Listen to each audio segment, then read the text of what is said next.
ఈరోజు మనం మరికొన్ని సత్యాలను, సూత్రాలను ఈ వాక్క్షేత్రం అన్న కాన్సెప్ట్ గురించి మనం తెలుసుకుందాం. ఇంతకుముందు వాక్క్షేత్రం 1గా మనం తెలుసుకున్న దాంట్లో 3 క్షేత్రాల గురించి మనం సవివరంగా చెప్పుకోవడం జరిగింది. ఒకటేమో భావనా క్షేత్రం, రెండవదేమో వాక్క్షేత్రం, మూడవదేమో చేష్టా క్షేత్రం. The field of thoughts, the field of words and the field of actions. ఈరోజు మనం మరికొన్ని సత్యాలను తెలుసుకుందాం. ఈ వాక్క్షేత్రం 2గా ఈ కొన్ని కొత్త విషయాలను మనము మరొక కాన్సెప్ట్గా తెలుసుకుందాము. ఈ కాన్సెప్ట్ పేరు పిరమిడ్ ఆయనం. ఈ పిరమిడ్ ఆయనం గురించి మనం విపులంగా ఈరోజు తెలుసుకుందాం. ఈ పిరమిడ్ ఆయనం అన్న కాన్సెప్ట్ గురించి మనం తెలుసుకునే ముందర నేను ఒక పాట పాడతాను. ఆ పాటలోంచి మనం ఈ యొక్క కాన్సెప్ట్లోకి వద్దాం. రఘుపతి రాఘవ రాజ రామ పతిత పావన సీతారాం. రఘుపతి రాఘవ రాజ రామ పతిత పావన సీతారాం. ईश्वर अल्लाह तेरे नाम सबको सन्मति दे भगवान. ईश्वर अल्लाह तेरे नाम सबको सन्मति दे भगवान. ఈ పాట భారతదేశంలో మరి ప్రపంచవ్యాప్తంగా కూడా అందరికీ తెలిసిన పాట. గాంధీజీ గారు ఎప్పుడూ పాడే పాట. గాంధీజీ గారు దేనికి ప్రతీక అంటే రకరకాల విషయాలు అందరూ చెప్తుంటారు. అహింస అని, సత్యమని, దేశభక్తి అని. ఈ విధంగా అయితే మనం ఏ విధంగా ఆయన్ని విశ్లేషించుకుంటామంటే, మహాత్మా గాంధీజీ గారు విశుద్ధ చక్రానికి ప్రతీక. మానవాళి 7 రకాలుగా విభజింపబడింది. మూలాధార తత్వంలో ఉన్నవారు, స్వాదిష్టాన తత్వంలో ఉన్నవారు, మణిపూరక తత్వంలో ఉన్నవారు, అనాహత తత్వంలో ఉన్నవారు, విశుద్ధ తత్వంలో ఉన్నవారు, ఆజ్ఞా తత్వంలో ఉన్నవారు, మరి సహస్రార తత్వంలో ఉన్నవారు. 7 రకాల తత్వాలుగా మానవాళిని మనం విభజించవచ్చు. అందులో విశుద్ధ తత్వానికి ప్రతీకగా మరి గాంధీజీ గారు మనకి కనపడతారు. ఈ 7 రకాల తత్వాలు వారి గురించి మనం కొద్దిగా తెలుసుకుందాం. ఫస్ట్ మూలాధార తత్వం గురించి. మూలాధార తత్వం అంటే ఇది భౌతిక కాయతత్వం, భౌతిక శరీరతత్వం. ఎవరైతే నాకు పెళ్లి కావాలి, నాకు కొడుకు పుట్టాలి, నాకు కూతురు పుట్టాలి అని ఈ విధంగా మరి ప్రార్థనలు చేస్తుంటారో, ప్రేయర్స్ చేస్తుంటారో, వాళ్ళందరూ కూడాను మూలాధార తత్వంలో ఉన్నవాళ్ళు. వాళ్ళకి కేవలము భౌతికమే కనబడుతుంది, ఇంకేదీ కనపడదు. తర్వాత 2వ తత్వం ఉన్నవాళ్ళు ఎవరయ్యా అంటే స్వాదిష్టాన తత్వం వాళ్ళు. వాళ్లకు భౌతికమైన లౌకికమైన పదవి కనబడుతుంది. నేను ఎమ్మెల్యేగా ఉండాలి, నేను ఎంపీగా ఉండాలి అని, నాకు అందరూ ఓట్లు వేయాలి అని చెప్పేసి ఈ విధంగా మరి ప్రాపంచిక మరి అల్పమైన ప్రతిష్ట కోసం వాళ్ళు ప్రార్థనలు చేస్తుంటారు భగవంతుణ్ణి. ఇలాంటి వాళ్ళంతా కూడాను స్వాదిష్టాన తత్వానికి చెందినవారు. ఇకపోతే మణిపూరకం. వీరు భగవంతుడిని విద్య కోరుకుంటారు. నాకు సంగీతం రావాలి, నాకు సంస్కృతం రావాలి, నేను ఎంబీబీఎస్ పాస్ కావాలి, నాకు ఎండీలో సీట్ కావాలి, నేను పోయి రీసెర్చ్ చేయాలి అమెరికాకి పోయి అని ఈ విధంగా భగవంతుణ్ణి ప్రార్థనలు వేడుకుంటారు. వీళ్ళంతా మణిపూరక తత్వంలో ఉన్నవారు. ఈ యొక్క మూలాధార, స్వాదిష్టాన, మణిపూరక ఈ మూడు కూడాను క్రింది 3 చక్రాలు అంటాము, క్రింది 3 స్థాయిలు అంటాము. ఇది పూర్తిగా ప్రాపంచికం, లౌకికం. 4వదైన అనాహతము ఇటు లౌకికము కాదు, అటు పూర్తిగా ఆధ్యాత్మికము కాదు, మధ్యలో ఉన్నది. ఇలాంటి వారు, ఈ తత్వంలో ఉన్నవారు, లౌకికంతో విసిగిపోయిన వారు, వారు ఏం కోరుకుంటారంటే మాకు లౌకికంగా ఏది అక్కర్లేదు, నాకు మనశ్శాంతి కావాలి, I want peace of mind O Lord అంటూ ప్రార్థనలు చేస్తుంటారు. ఇకపోతే 5వ తత్వంలో ఉన్నవారు అంటే తాము పూర్తిగా శాంతి పొందిన వాళ్ళు, విశుద్ధ తత్వంలో ఉన్నవారు. వీరే భగవంతుని కోరుకుంటారంటే, ప్రార్థిస్తారంటే వీరు తమ కోసం ఏది కోరుకోరు. తమ కోసం పొందవలసిన శాంతినంతా పొంది మిగతా వాళ్ళకి సన్మతి ఇవ్వండి భగవాన్, సబ్కో సన్మతి దే భగవాన్ అంటుంటారు. చూశారు ఆ పాటలో? వీళ్ళు తమ కోసం ఏది కోరుకోరు, జగత్తు కోసం కోరుకుంటారు. జగత్తు కోసం ఏది కోరుకుంటారు? లౌకికంగా ఏది కోరుకోరు. వాళ్ళకి బట్టలు కావాలని కోరుకోరు, వాళ్ళు బ్రతకాలని కోరుకోరు, కొడుకులు పుట్టాలని కోరుకోరు, వాళ్ళకి పేరు ప్రతిష్ట రావాలని కోరుకోరు, వాళ్ళందరికీ శాంతి రావాలని కూడా కోరుకోరు. సన్మతి కావాలి అంటే right intellect. O Lord, give everybody that right intellect whereby they can see oneness. Ishwar Allah తేరే నామ్. ఈశ్వరుడు వేరే, అల్లా వేరే అనుకుంటున్నారు, అంతా ఒకటే అన్న ఆ సన్మతి ఉందే, అది ఇవ్వండి అని వీళ్ళు పడుకుంటున్నారు. చూశారా ఎంత చక్కటి ప్రార్థన! ఈశ్వర్ అల్లా తేరే నామ్, సబ్కో సన్మతి దే భగవాన్. అంతా ఒకటే, ఉన్నది ఒకటే, రకరకాలుగా లేరు ఈ మతాలన్నీ కూడాను, పిచ్చి మాటలు. ఉన్నది ఒకటే.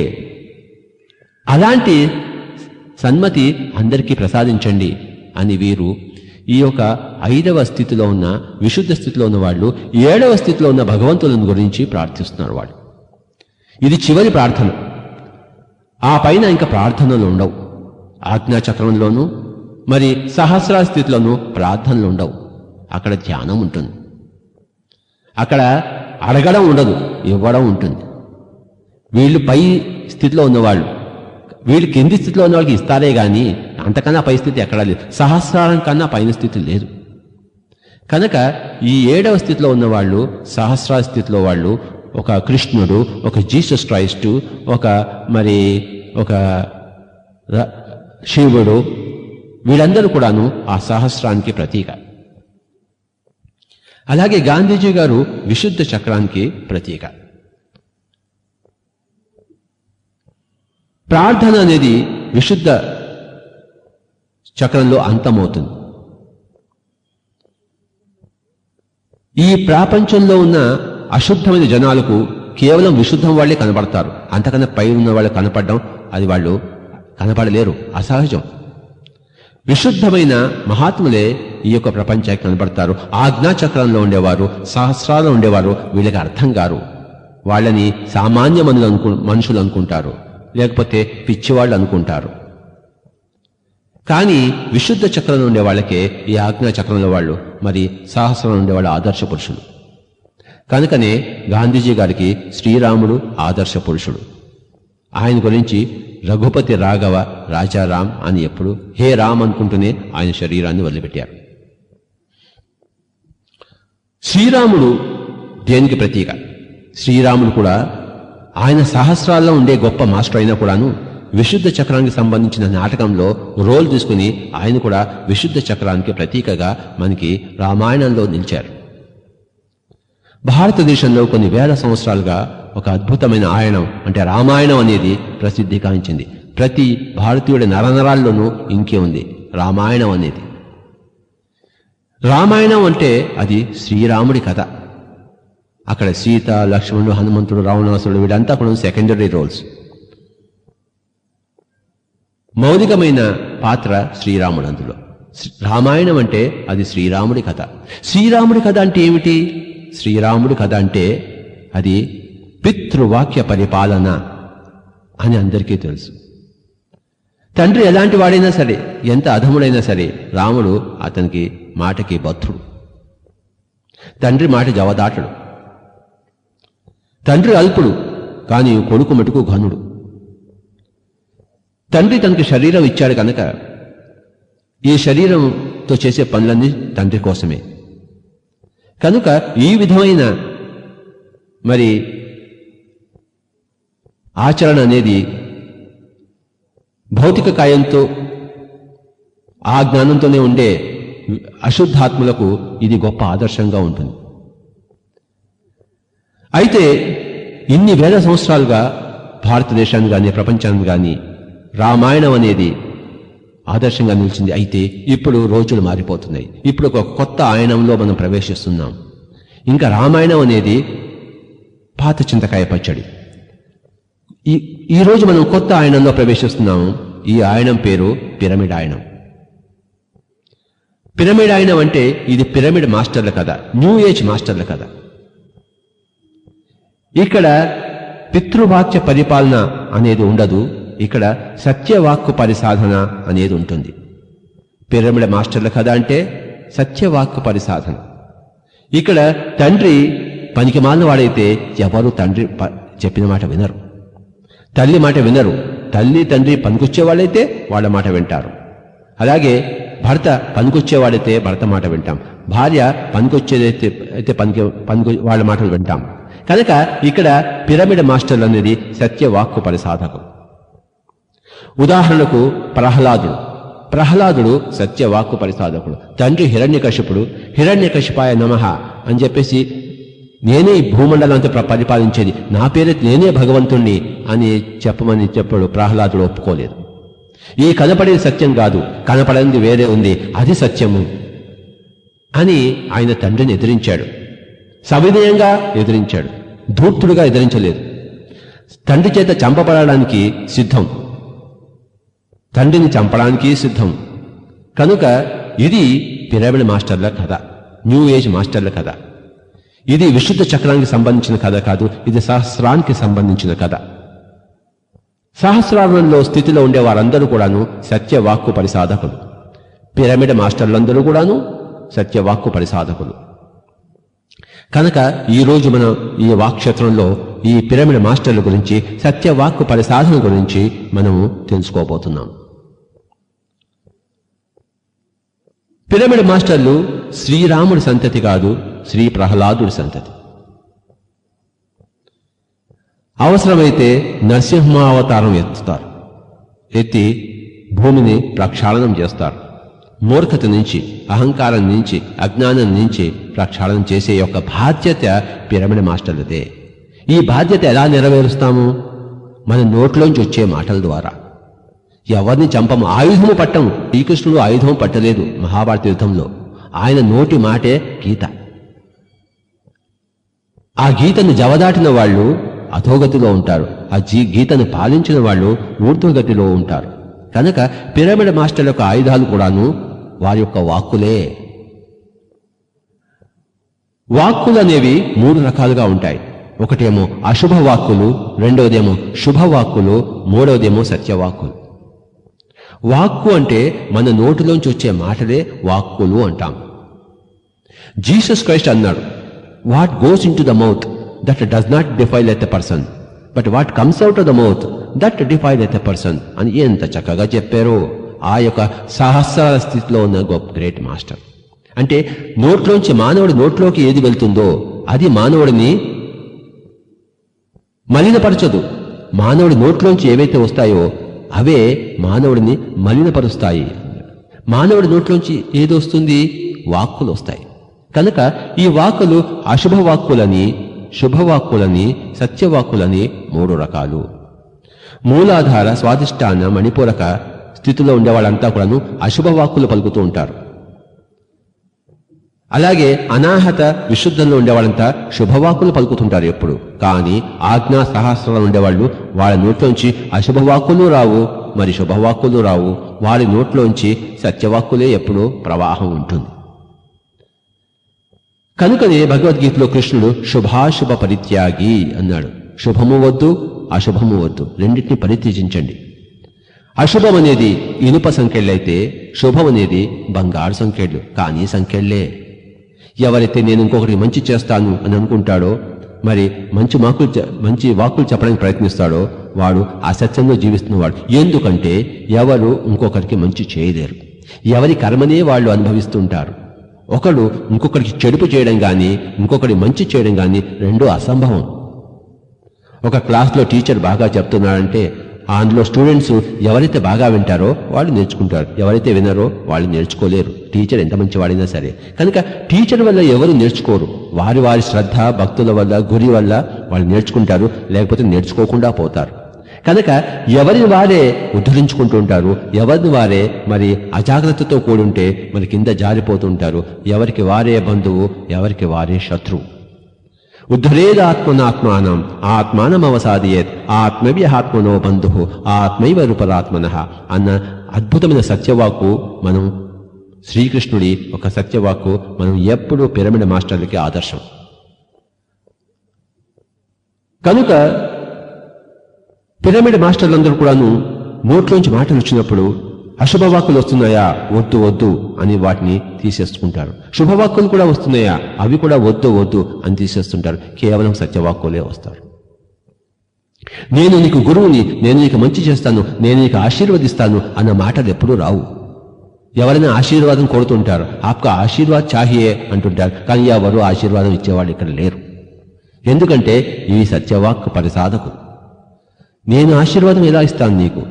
నీ కర్మలే నీకు ఆశీర్వాదం, నీ ఆలోచనలే నీ ఆశీర్వాదం, నీ యొక్క పరిశోధనే, నీ యొక్క పరిసాధనే నీకు ఆశీర్వాదం అన్నది ఇదే సత్యవాక్కు పరిసాధన.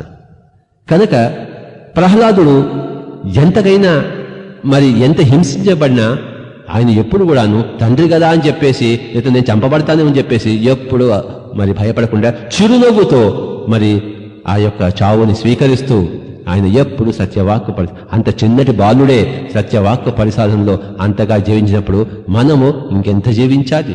పిరమిడ్ మాస్టర్లందరూ కూడాను సత్యవాక్కు పరిసాధకులు. సత్యవాక్కులు జీసస్ నోట్లోంచి ఎప్పుడు ప్రవహించేవి, సత్యవాక్కులే మరి కృష్ణుడి నోట్లోంచి ఎప్పుడు సత్యవాక్కుల గురించి మరికొన్ని విషయాలు మనం తెలుసుకుందాం. ప్రహ్లాదుడు సత్యవాక్కు పరిసాధకుడు. ఎన్ని హింసలు పెట్టినా ఆయన నోట్లోంచి ఒకటే మాట వచ్చేది, ఒకటే పాట వచ్చేది. ఏమిటా పాట? నారాయణ హరే నారాయణ లక్ష్మీ నారాయణ నారాయణ హరే నారాయణ. ఎప్పుడు ఇంతే ఒకటే పాట. నారాయణ అంటే ఆత్మ, నర అంటే మానవ శరీరం, మానవ శరీరంలో యానం చేసేది ఆత్మ. కనుక ఎప్పుడు ఆత్మతత్వం గురించి ఆయన చెప్పారు ప్రహ్లాదుడు. అలాగే పిరమిడ్ మాస్టర్లందరూ కూడాను అందరూ వచ్చి మాకు తలకాయ నొప్పి వచ్చిందంటే ఆనాపానసతి, బీపీ ఉందంటే ఆనాపానసతి, ఇంట్లో ప్రాబ్లమ్స్ వచ్చిందంటే ఆనాపానసతి చేయండి, ఆర్థికంగా చితికిపోయి ఉన్నామంటే ఆనాపానసతి చేయండి. అలాగా ఎలాంటి ప్రాబ్లం వచ్చినా మనం ఏం చెప్తామంటే ఆనాపానసతి చెప్తాం. కనుక మనం కూడా ఈ పాటనే పాడతాం. ఎలాగా? ఆనాపానసతి ఆనాపానసతి ఆనాపానసతి ఆనాపానసతి ఆనాపానసతి ఆనాపాన.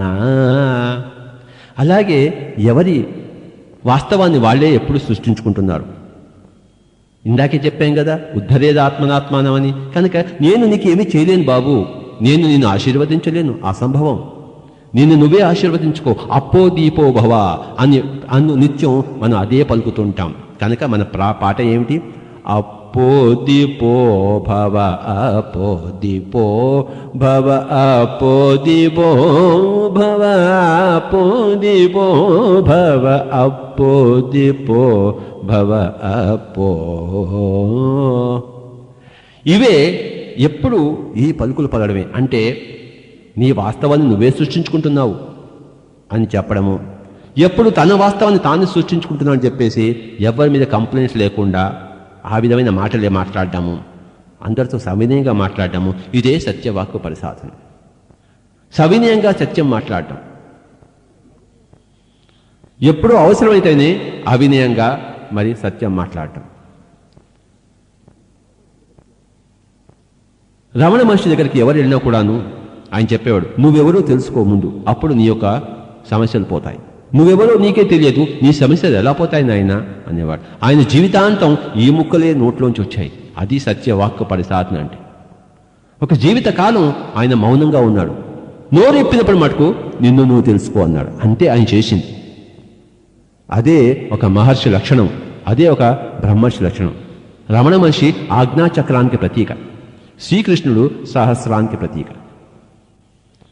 కనుక కింది 3 చక్రాల్లో ఉండేవాళ్ళు అశుభవాక్కులకు ప్రతీకలు, అనాహత విశుద్ధ చక్రంలో ఉండేవాళ్ళు శుభవాక్కులకు ప్రతీకలు, ఆజ్ఞా సహస్రాలు ఉండేవాళ్ళు ఎప్పుడు సత్యవాక్కులకు ప్రతీకలు.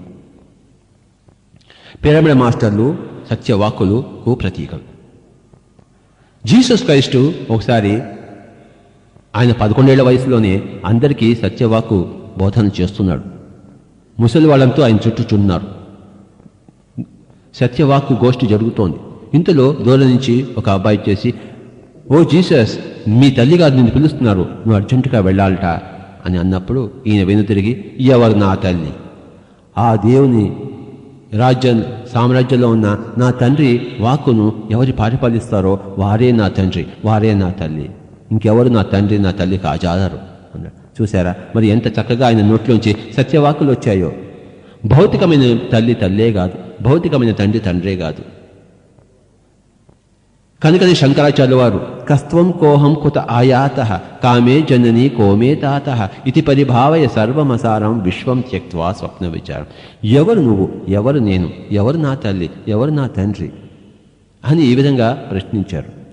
ఎవరైతే ఇదంతా స్వప్నం అని తెలుసుకుందాం అని తెలుసుకున్న వారే మరి నా యొక్క సోదరు తదిహ ప్రాత. కనుక ఈ విధంగా ఎప్పుడు సత్యవాక్కు పరిసాధనే జీసస్ క్రైస్ట్. అలాగే ఆయన అలా రోడ్డు నుంచి వెళ్తుంటే ఎంతో మంది రోగులు ఆయన బట్టలు ముట్టుకుంటే చాలు, ఆయన వస్త్రాలు ముట్టుకుంటే చాలు మా రోగాలన్నీ మటుమాయమవుతాయి అనుకుని ఆతులతో వచ్చి బట్టలు పట్టుకుంటే వెంటనే వారి రోగాలు పోయేవి. అప్పుడు ఆయన వెను తిరిగి, హూ టచ్డ్ మై రోబ్స్, ఎవరు నా వస్త్రాలను ముట్టుకున్నారు అని ప్రశ్నించినప్పుడు, స్వామి మేమే ముట్టుకున్నాం, మా రోగాలన్నీ పోయాయి అన్నప్పుడు ఆయన అన్నాడు, your faith has healed you, నీ యొక్క విశ్వాసము నిన్ను స్వస్థత చేకూర్చింది అని. ఆయన ఎప్పుడు నేను నీకు చేశాను అని ఎప్పుడు చెప్పలేదు. ఎందుకంటే ఆయన చేయడం అసంభవం అని ఆయన తెలుసుకున్నాడు. కనుక ఆవగింజంత విశ్వాసమున్న పర్వతాలను మనం కదిలించగలము అని ఆయన ఎంత చక్కగా సత్యవాక్కుని చెప్పారో. విశ్వాసము, జ్ఞానం లేనప్పుడు విశ్వాసం ప్రధానం, జ్ఞానం ఉన్నప్పుడు విశ్వాసం ఉండదు, జ్ఞానం ఉంటుంది. కేవలం విశ్వాసంతో పోయేవాళ్ళు ఆజ్ఞాచక్రం, మరి జ్ఞానంతో పోయేవాళ్ళు సహస్రారం. కనుక విశ్వాసం ఉన్నా చాలు, ఆ మాట మీద నిలబడు, ఏకాగ్రతతో ఒకటే ఒక విశ్వాసంతో నమ్మకంతో ఏ పలుకు పలికినా అది ఫలిస్తుంది. కానీ అవుతుందో లేదో ఈ విధమైన ద్వంద్వ భావంలో ఉన్నప్పుడు ఏది జరగదు. అంటే విశ్వాసం లేదన్నమాట. అక్కడ విశ్వాసం అనేది ఆవగింజంత విశ్వాసం ఉన్నా ప్రపంచాన్ని కదిలించగలం అని ఎంత అద్భుతమైన సత్యవాక్కు వారు మనకి ప్రసాదించారో. అలాగే ఇంకొంతమంది రోగులు ఆయన బట్టలు ముట్టుకుంటే అవన్నీ పోతాయా, అయితే ఇంతమంది డాక్టర్లు ఎందుకు, ఎంబీబీఎస్లు ఎందుకు, మరి ఎండీలు ఎందుకు అని వారు కూడా పోయి ముట్టుకున్నారు. ముట్టుకున్నప్పుడు వాళ్ళకి ఏమీ జరగలేదు. అప్పుడు ఏం చెప్పారు, మీకు విశ్వాసం లేదు. మీకు కూడా విశ్వాసం ఉంటే మీరు కూడా స్వస్థులై ఉండేవారు. వెంటనే తక్షణమే, జాప్యం లేదు. ఖుదాకి దునియామే నా దేర్ హై నా అంధేర్ హై, జాప్యం లేదు. మనల ఆలోచనలో ఆలస్యం ఉంది, కానీ భగవంతుని సృష్టిలో ఎక్కడ ఒక క్షణం కూడా ఆలస్యం ఉండదు. మన విశ్వాసము అచంచలంగా ఉన్నప్పుడు వెంటనే తక్షణం జరుగుతుంది. ఖుదాకి దునియామే నా దేర్ హై నా అంధేర్ హై. కనుక దేవుని ప్రపంచంలో ఉండేవాళ్లే సహస్రాలను ఉండేవారు. 6 చక్రాలను దాటి 7వ స్థితిలో ఉన్నారు, చక్రాతీత స్థితిలో ఉన్నవారు, సహస్రదళ కమలాన్ని మరి కమలంలో స్థితులై ఉన్నవారు. 1000 పడగల పామై వెలుసిల్లుతున్నవారు. ఇదే విధంగా మరి పిరమిడ్ మాస్టర్లందరూ కూడాను సత్యవాక్కు పరిసాధకులు. ఒకసారి ఏమైందంటే మా అమ్మాయి, రెండో అమ్మాయి పుడుతున్న సమయం, మా అన్నగారు వచ్చేసి అప్పుడే హాంకాంగ్ నుంచి వచ్చారు. చాలా కంగ్రాచులేషన్స్ చెప్తున్నాడు, నీకు కూతురు పుట్టిందిరా అని చెప్పేసి. అప్పుడు నేను చెప్పాను, అప్పుడు నేను హాస్పిటల్లో ఉండి లోపసాంగ రంపా గారి పుస్తకం చదువుకుంటున్నాను, యూ ఫర్ ఎవర్, బెంచ్ మీద కూర్చొని. మా అన్నగారితో అప్పుడు నేను అన్నాను, నేను ఏ విధమైన గొప్ప పని చేశాను, పిల్లల్ని పుట్టించడంలో నా గొప్పతనం ఉంది, అది ప్రకృతి సహజమైన చర్య. ప్రతి చీమ ప్రతి దోమ కూడాను పిల్లల్ని పుట్టిస్తుంది. నేను ఏదైనా నా సొంతంగా గొప్పతనం చేస్తే, ఒక గొప్ప సంగీత కచేరీ చేస్తే, ఒక పుస్తకం రాస్తే అప్పుడు నన్ను కంగ్రాచులేషన్ చెప్పాలి, కానీ పిల్లలు పుట్టించేందుకు కంగ్రాచులేషన్స్ ఏమిటి అని నా నోట్లోంచి వచ్చాయి. ఆయనకి మొహం ఎర్రబడిపోయి మహాకోపం వచ్చేసి నా చేతిలోని పుస్తకం లాక్కొని చింపేసి హాస్పిటల్ అంతా విసిరేశాడు. నేను మళ్ళీ ఆ యొక్క కాగితాలన్నీ పోగు చేసుకుని నా యొక్క పనిలో, నా చదువులో నేను మళ్ళీ నిమగ్నమయ్యాను. అంటే ఇది సత్యవాక్కు మరికి ఒక ప్రతీక. అలాగే ఎందరో నన్ను అడుగుతుంటారు, సార్ మీ నేటివ్ ప్లేస్ ఏదని చెప్పేసి, మీ సొంత ఊరు ఏదని చెప్పేసి. నా నోట్లోంచి ఎప్పుడు వైకుంఠం అనే వస్తుంది. ఎందుకంటే మనము ఈ యొక్క భూలోకంలో ప్రయాణికుల మటుకే, మనమేమి ఇక్కడ స్వంతదారులం కావు. హమ్ చంద్ దిన్కే ముసాఫిర్ హై. ముసాఫిర్ అంటే ప్రయాణికులు, పాంథులం. కనుక ఎప్పుడు కూడా ఎవరు నన్ను అడిగినా ఏది మీ నేటివ్ ప్లేస్ అంటే హైదరాబాద్ అనో మరి ఇంకేది అనో నేను చెప్పను. ఎందుకంటే వైకుంఠం అని చెప్తాను. వైకుంఠం అంటే ఏమిటి? కుంఠితం కానిది వైకుంఠం. కుంఠితం అంటే నువ్వు నేను అనే వస్తువు పేరే కుంఠితం. వైకుంఠం అంటే ఎక్కడైతే నువ్వు నేను అనేది లేదు, అంతా ఏకమై ఉందో ఆ పరిస్థితి పేరు వైకుంఠం. కనుక నేను వైకుంఠ లోకవాసుని, అక్కడి నుంచి వచ్చిన వాడిని. నిజానికి మనం అందరం కూడాను సత్యలోకవాసులమే, అక్కడి నుంచి దిగి వచ్చిన దేవుళ్ళమే. శాశ్వత దేవుళ్లే తాత్కాలికంగా దిగి వచ్చిన మానవులు. కనుక ఈ సత్యం తెలుసుకున్న వాళ్లే మరి సత్యం తెలుసుకున్న వాళ్ళు. కనుక మనం శాశ్వత మాధవులము. అప్పుడప్పుడు మానవులుగా ఉంటాం, అప్పుడప్పుడు ఇక్కడ ప్రయాణం చేస్తున్నప్పుడు, ఈ భౌతిక కాయం ధరించినప్పుడు మానవులుగా విహరిస్తుంటాము. కానీ మనము ఎక్కడి వాళ్ళము? సత్యలోకవాసులము. సత్యలోకంలో అనంతమైన మరి చిన్న చిన్న లోకాలు ఉన్నాయి. ఒక వైకుంఠ లోకమని, ఒక కైలాస లోకమని, ఎన్నో ఎన్నో లోకాలు. కనుక మన నోట్లోంచి, పిరమిడ్ మాస్టర్ నోట్లోంచి ఎప్పుడూ కూడాను సత్యవాక్కులే వస్తాయి. దేహపరమైన వాక్కులు రావు, ప్రాపంచికమైన వాక్కులు రాకూడకుండా జాగ్రత్త పడుతుండాలి, ఫిల్టర్లు వేయాలి. మన నోట్లోంచి ఎప్పుడు ఏ పలుకు వచ్చినా కూడాను ఆ పలుకు ఆ సత్యవాక్కుగా ఉందా లేదా అని నోట్లోని రిహార్సల్స్ చేసుకుని అప్పుడే నోట్లోంచి ముత్యాలు లాంటి సత్యవాక్కులే మరి ప్రవహింపచేయాలి. పక్క వాళ్ళ మీద కంప్లైంట్స్ కానీ, అంటే అశుభవాక్కులు, లేదా పక్క వాళ్ళని పొగుడుతూ కానీ, వాళ్ళకి ఏదో మంచి చేస్తామనే శుభవాక్కులు కానీ రెండూ రాకూడదు. ఎప్పుడు పక్క వాళ్ళతో మాట్లాడుతున్నప్పుడు నీ గోల నీది, నా గోల నాది, నీ కర్మ నీది, నా కర్మ నాది, ఎవరికి వారే యమునా తీరే. కనుక ఎవరి వాస్తవాన్ని వాళ్ళే సృష్టించుకుంటున్నారు. నీకు కావాల్సిన సృష్టించుకో అని, నాకు కావాల్సిందే నేను సృష్టించుకుంటున్నాను, నా దగ్గర ఉన్నది నేను కోరుకున్నదే, నేను కోరుకోంది ఎప్పుడు నా దగ్గర లేదు అని తెలుసుకుని ఏమాత్రము మరి ఎవరి మీద కంప్లైంట్స్ లేకుండా మాట్లాడటము, మరి అందరినీ అదే తీసుకురాగలిగే మాటలు మాట్లాడటము, ఇదే సత్యవాక్కు పరిసాధన. అంటే పిరమిడ్ మాస్టర్లు పితృదేవోభవ, మాతృదేవోభవ, గురుదేవోభవ అని మరి అల్పపు మాటలు మాట్లాడారు.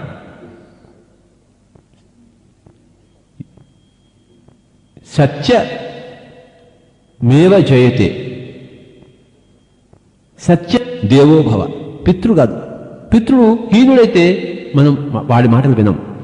పిరమిడ్ మాస్టర్లు శ్రీరాముడి సంతతి కాదు, పిరమిడ్ మాస్టర్లు శ్రీ ప్రహ్లాదుడి సంతతి. కనుక ప్రహ్లాదుడు అంత చిన్న వయసులోనే అంత పరిసాధకుడయ్యాడు.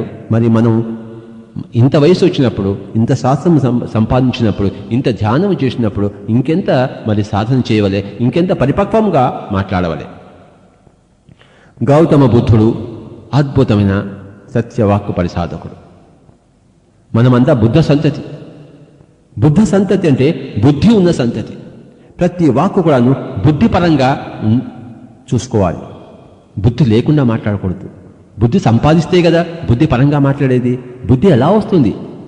సిద్ధార్థుడు బుద్ధుడు ఎలా అయ్యాడు? ధ్యానం చేసి, అకుంఠిత ధ్యానం చేసి, తన చిత్తవృత్తి నిరోధం చేసుకుని, దివ్యచక్షును సంపాదించుకుని, మరి జన్మ సిద్ధాంతం తెలుసుకుని, కర్మ సిద్ధాంతం తెలుసుకుని, అప్పుడు బుద్ధుడు అయ్యాడు. మనం కూడా అదే విధంగా బుద్ధుడు అవగలము. ఇతరత్ర బుద్ధుడు కావడం అసంభవము కదా.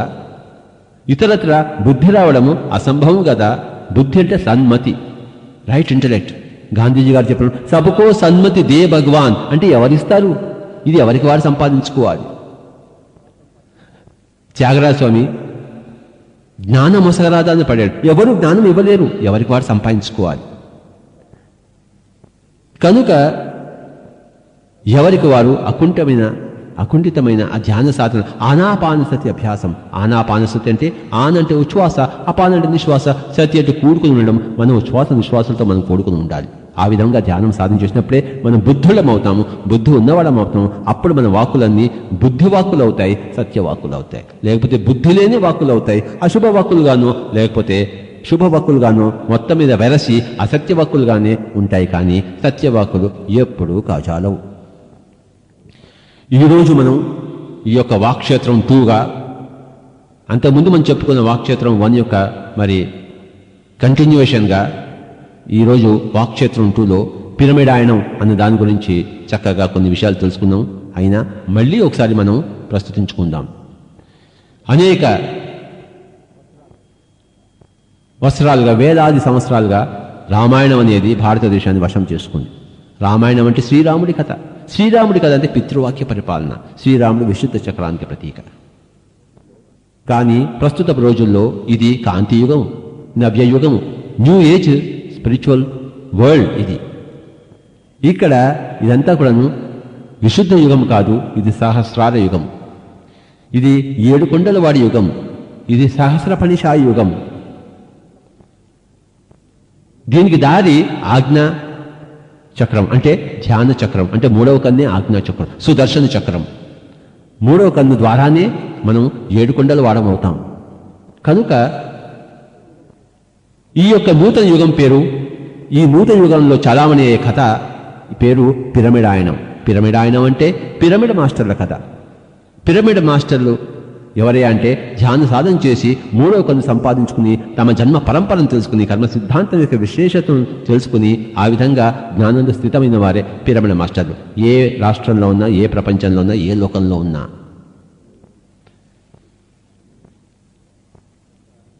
పిరమిడ్ మాస్టర్ యొక్క విశేషం కథ ఏమిటయ్యా అంటే సత్యవాక్కు పరిసాధన. మానవుడి వాక్కులు 3 రకాలుగా ఉంటాయి. ఒకటేమో అశుభ వాక్కులు, రెండేమో శుభవాక్కులు, మూడేమో సత్యవాక్కులు. అశుభ వాక్కులు అంటే మూలాధార, స్వాదిష్టాన, మణిపూరక స్థితిలో ఉండేవారికి ప్రతీకలు. శుభవాక్కులు అనాహత మరి విశుద్ధ స్థితిలో ఉండేవారి నోట్లోంచి వస్తాయి. అలాగే సత్యవాక్కులు ఆజ్ఞ మరి శాస్త్ర స్థితిలో ఉండేవాడికి వస్తాయి. రమణ మహర్షి ఆజ్ఞాస్థితి, మరి శ్రీకృష్ణుడు సహస్రాల స్థితి. కనుక రమణ మహర్షి సత్యవాక్కు మొదలైంది, పరిసమాప్తం కాలేదు. కానీ శ్రీకృష్ణుల్లో సత్యవాక్కులు పరిసమాప్తమయ్యాయి. రమణ మహర్షి నిన్ను నువ్వు తెలుసుకోవాలని పలికాడు, కానీ అది ఎలా తెలుసుకోవాలో చెప్పలేకపోయాడు. విచారణ చేయమన్నాడు, కానీ విచారణ చేస్తే రావివి, ఆలోచిస్తే రాదు, ఆలోచన తీసేస్తే అవుతుంది. యోగ చిత్తవృత్తి నిరోధ. కనుక అక్కడ ఆజ్ఞాచక్రం కోని ప్రతీక కనుక అక్కడ సరిగా చెప్పలేకపోయాడు రమణ మహర్షి. కనుకనే రమణ మహర్షికి ఒక్క శిష్యుడు కూడా లేడు. సరైన బోధ లేదు. సరైన సాధన ఉంది, కానీ సరైన బోధన లేదు. సరైన సాధన ఉంది కనుక ఆజ్ఞాచక్రానికి ప్రతీక, సరైన బోధ లేదు కనుక సహస్రానికి ప్రతీక కాదు శ్రీ రమణ మహర్షి. అందుకే ఆయన మహర్షిగాని పిలిచాం, బ్రహ్మర్షి దాకా పిలవలేదు. వశిష్ఠుడు బ్రహ్మర్షి దాకా ఎదిగాడు. కనుక ఈ సత్యవాక్కులు అంటే ఎప్పుడు కూడాను 3 రకాలుగా మనం చెప్పుకోవచ్చు. ఒకటి, ఎప్పుడు ఆత్మతత్వాన్ని గురించి, ఆధ్యాత్మిక శాస్త్రం గురించి, స్పిరిచువల్ సైన్స్ గురించి, యద్భావం తద్భవతి అన్న సూత్రాన్ని గురించి, అప్పో దీపోభవ అన్న సూత్రం గురించి పలికే పలుకులే సత్యవాక్కులు. అలాగే ఆత్మానుభవం నుంచి వచ్చే వాక్కులే సత్యవాక్కులు. ఆత్మానుభవం నుంచి రాని వాక్కులు సత్యవాక్కులు కావు. అవి శుభవాక్కులు అయితే అవుతాయి కానీ మరి సత్యవాక్కులు మటుకు కాదు. ఎందుకంటే వాటికి ఆ ప్రతిభ ఉండదు, ఆ యొక్క బలం ఉండదు. ఆత్మానుభవం నుంచి వచ్చే వాక్కులే సత్యవాక్కులు. అలాగే అందరినీ ఆత్మలుగా ప్రబోధిస్తూ, పలుకరిస్తూ, సంబోధిస్తూ పలికే పలుకులే సత్యవాక్కులు. వాళ్ళని ఏ స్త్రీగానో, పురుషుడుగానో, తండ్రిగానో, తల్లిగానో, పిల్లాడిగానో, వృద్ధుడిగానో, గురువుగానో మరి సంబోధిస్తూ పలికే పలుకులు సత్యవాక్కులు కాజాలవు. కనుక పిరమిడ్ మాస్టర్లకు వారు ఏ శరణు కోరి ఉన్నారు? సత్యం యొక్క శరణు కోరి ఉన్నారు. ట్రూత్. సీక్ యీ the truth and truth shall liberate you అన్నాడు జీసస్ క్రైస్ట్. కనుక సత్యం, సీక్ యీ ద ట్రూత్ అంటే సత్యం శరణం గచ్ఛామి. సత్యాన్ని తెలుసుకునుడి, సత్యాన్ని కాంక్షించుడి, మరి మీరు ముక్తిని పొందుతారు అని జీసస్ క్రైస్ట్ అన్నాడు. సీక్ యీ the truth and truth shall liberate you. కనుక పిరమిడ్ మాస్టర్లు అందరూ కూడాను సత్యం శరణం గచ్ఛామి అంటారు. తాము సత్యం తెలుసుకున్న తర్వాత నోట్లోంచి ఎప్పుడు కూడాను సత్యవాక్యాలు పలకడం కోసమే ఆ శరణు కోరే ఉంటారు. కనుక రెండవ శరణు ఏదయ్యా అంటే, ప్రథమ శరణు సత్యం శరణం గచ్ఛామి, రెండవ శరణు ద్వితీయ శరణు సత్యవాక్యం శరణం గచ్ఛామి. శుభవాక్యం కాదు, అశుభవాక్యం కాదు, సత్యవాక్యం. సత్యవాక్యంకి రూపురేఖలు ఏదో తెలుసుకుని ఆ రూపురేఖల్లోనే జీవిస్తారు. ఇదే సత్యవాక్యం శరణం గచ్ఛామి. నిరంతరము ఎప్పుడో రోజుకి కొన్ని గంటలు సత్యవాక్యాలు మరి పలకడం కాదు, 24 గంటలు పలకాలి. కనుక ఆ అభ్యాసము, సత్యవాక్య అభ్యాసం, దానినే శరణు కోరున్నారు. ఏది మనం టార్గెట్గా పెట్టుకుంటామో, ఏది మనం లక్ష్యంగా పెట్టుకుంటామో, ఏది మనం శరణు కోరుంటామో అదే మనకి ప్రాప్తిస్తుంది. దేని శరణు పొందామో అది మనకి ఎలా ప్రాప్తిస్తుంది, ఎలా సిద్ధిస్తుంది? కనుక సత్యం శరణం గచ్ఛామి, సత్యవాక్యం శరణం గచ్ఛామి, సత్యవాక్య అభ్యాసం శరణం గచ్ఛామి.